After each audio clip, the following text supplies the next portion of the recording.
नमस्कार। देवशयनी एकादशी का व्रत व्यक्ति को हर संकट से मुक्ति दिलाकर खुशहाली प्रदान करता है। इस व्रत में कथा का जरूर श्रवण करें, इससे श्री हरि प्रसन्न होते हैं। तो आइए सुनते हैं देवशयनी एकादशी की व्रत कथा। पौराणिक कथा के अनुसार मानधाता नाम का एक सूर्यवंशी राजा था। वह सत्यवादी, महान तपस्वी और चक्रवर्ती था। वह अपनी प्रजा का पालन करता था और अपनी प्रजा का पालन भी संतान की तरह करता था। एक बार उसके राज्य में अकाल पड़ गया।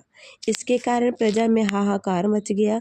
प्रजा ने राजा से इस परेशानी से राहत पाने की गुहार लगाई। राजा मानधाता भगवान की पूजा कर कुछ विशिष्ट व्यक्तियों को साथ लेकर वन को चल दिए। घूमते घूमते वह ब्रह्मा जी के मानस पुत्र अंगिरा ऋषि के आश्रम पहुंच गए। वहां राजा ने अंगिरा ऋषि से कहा कि मेरे राज्य में 3 वर्ष से वर्षा नहीं हो रही है। इससे अकाल पड़ गया है और प्रजा कष्ट भोग रही है।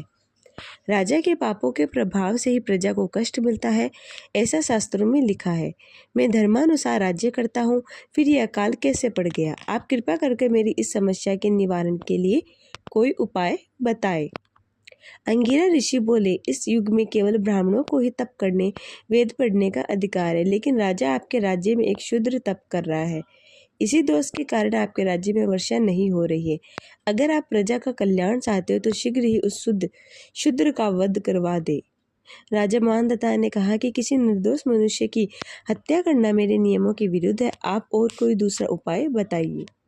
ऋषि ने राजा से आषाढ़ माह के शुक्ल पक्ष की देवशयनी नाम की एकादशी का विधान पूर्वक व्रत करने को कहा।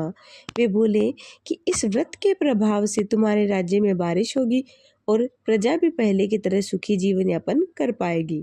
राजा ने देवशयनी एकादशी का व्रत पूजन का नियम अनुसार पालन किया, जिसके प्रताप से राज्य में फिर से खुशहाली लौट आई। और कहते हैं कि मोक्ष की इच्छा रखने वाले मनुष्यों को इस एकादशी के व्रत को जरूर करना चाहिए। तो यहीं पर हमारी व्रत कथा समाप्त होती है।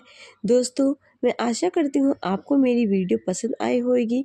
मेरे चैनल को ज़रूर सब्सक्राइब कीजिएगा, वीडियो को लाइक कीजिएगा, शेयर कीजिएगा ऐसी ही और वीडियो देखने के लिए। धन्यवाद।